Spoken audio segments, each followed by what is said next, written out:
Hi everybody, it's Seth, your Mild Mannered Mage, coming at you with another episode of The Spoils of War. As many of the regular viewers know, on Wednesday nights Wednesday nights is my regular Commander night, and the past couple of weeks we've been having little mini Commander tournaments and very low stakes entry. I think it's usually about $6 to enter, and then if you're guaranteed a pack, and if you get into the top 3, I think it is, you get an extra pack. The first place winner gets, I think, 2 extra packs. So because I came in second at the most recent tournament, that was last Wednesday, I got 2 packs. So I thought I would open them here on camera for you. So the first pack that we're going to be doing is another Lord of the Rings draft booster. Been really lucky with my pulls from my game store's prize box. The owner dumps a bunch of set booster, draft boosters, what have you, into a giant box, and then you reach in and grab whatever you want from there, or not what you want, but whatever you get your hands on, whatever you pull out is your pack for the tournament. So I've pulled several Lord of the Rings packs from the box. My second pack is going to be a Brothers War draft booster. So I may open this one first, and then Lord of the Rings last. But then again, for participating in this tournament, we also got a couple of cards here, some specialty cards. So let's take a look at these first, and then we'll get into the packs. So the first one is a Terastodon. 2 green and 6 for a 9/9. So 8 mana for a 9/9 elephant. When it enters the battlefield, you may destroy up to 3 target non-creature permanents. For each permanent put in the graveyard this way, its controller creates a 3/3 elephant creature token. So this is a board wipe on a stick. Lets you be able to clear out some non-creature nasties, and kind of give some targeted removal. Now it is kind of a beast within, because the affected player does get to create a 3/3 green elephant creature token. I've actually cast this before and targeted some of my stuff that I didn't need anymore. Some key pieces that had been removed, and got a couple of elephant tokens out of it. So not anything on here that says you can't blow up your own stuff. So that kind of helps you out as a player, or you can eliminate some threats on the board. Then we've got a simple 2 black, 2/3 Aetherborn, gifted Aetherborn, and this is an Aetherborn vampire with Death Touch and Lifelink. And then the last one is a Niv-Mizzet the Firemind. 2 red, 2 blue, and 2 for the Dragon Wizard. So this particular card does, it is a 4/4 with flying. Whenever you draw a card, Niv-Mizzet the Fire Mage deals 1 damage to any target, and you can tap him to draw a card. I've run this Niv-Mizzet in my Locust, the Locust God Wheels deck. Locust God likes when you draw cards and you're constantly wheeling out, getting Niv-Mizzet out, casting several wheels. You're going to be dealing lots of damage and making lots and lots of bugs, little flying nibblers. All right, so those are the three cards that we got, 3 specialty cards from participating in the Commander tournament. Now let's take a look and see what we got from these packs. So we'll start with the Brothers War. This was a fun set. I believe it has some special brown frame artifacts in it, so hopefully we'll get something good out of that. So we'll move through these commons.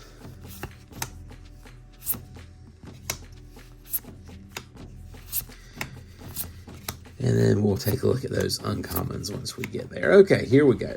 Uncommons. So we have Yoshin Tactician, A white, blue, and 2 for a human soldier 3/4, and it's a buffer. Other soldiers you control get +1/+1. Reconstructed Thopter, 3 mana for a Thopter flying, unearthed 2. You can return this card from your graveyard to the battlefield. It gains haste, and then you exile it at the beginning of the next end step. Or if it should leave the battlefield, you'll exile it, and then unearth only as a sorcery. Then we also have a Static Net, white and 3 for an enchantment. When it enters the battlefield, exile target non-land permanent and opponent controls until Static Net leaves the battlefield. When it enters the battlefield, you gain 2 life and create a tapped Power Stone token. And then our rare for this one, Urza, Prince of Krug, white and blue and 2. Artifact creatures you control get +2/+2. Pay 6 mana to create a token that's a copy of target artifact you control, except it's a 1/1 soldier creature in addition to its other types.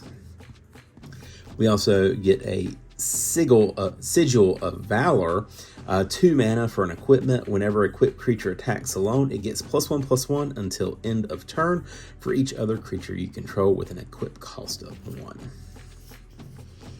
And then our foil for this pack is Bushwhack, a green mana for a sorcery. Search your library for a basic land card, reveal it, put it into your hand, then shuffle. Target creature you control fights target creature you don't control. And then we've got a Power Stone token. All right. Now let's take a look here at this Lord of the Rings, Tales of Middle-earth draft booster.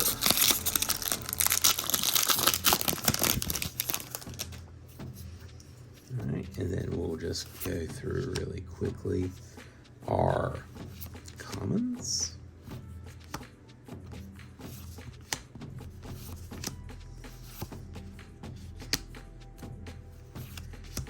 Mirkwood Bats. I put this in my Prosper deck.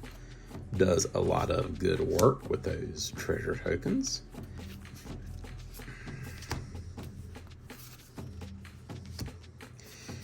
And then into our uncommons, Arwen Ndamel, Simic. Whenever you scry, put a 1/1 counter on target creature, and then you pay 6 to scry.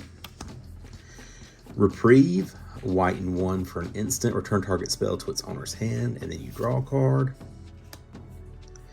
The Bath Song.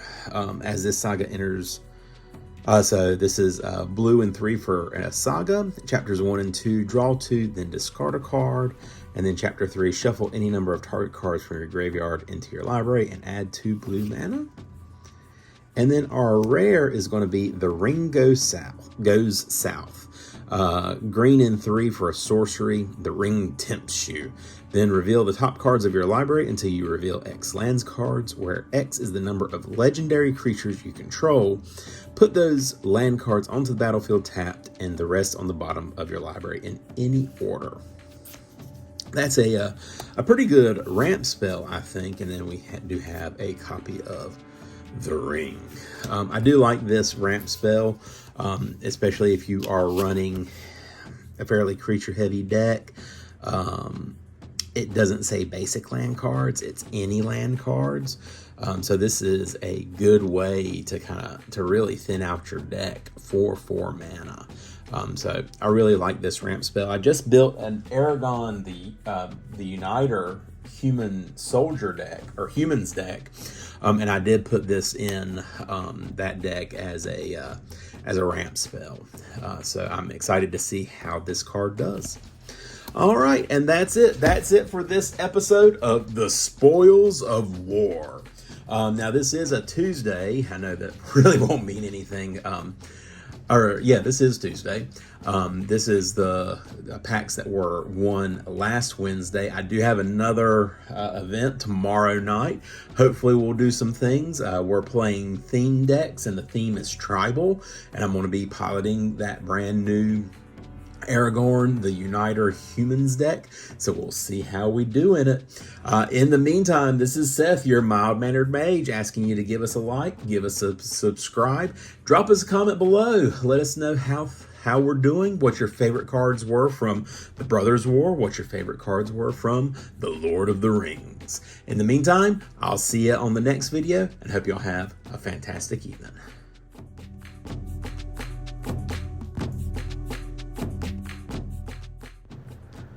Hi everybody, in my haste to get the video done, I forgot to include the arena code, so here it is for your taking. Use it well, and I hope that you again enjoy this video, and thanks again for watching. Y'all have a fantastic evening.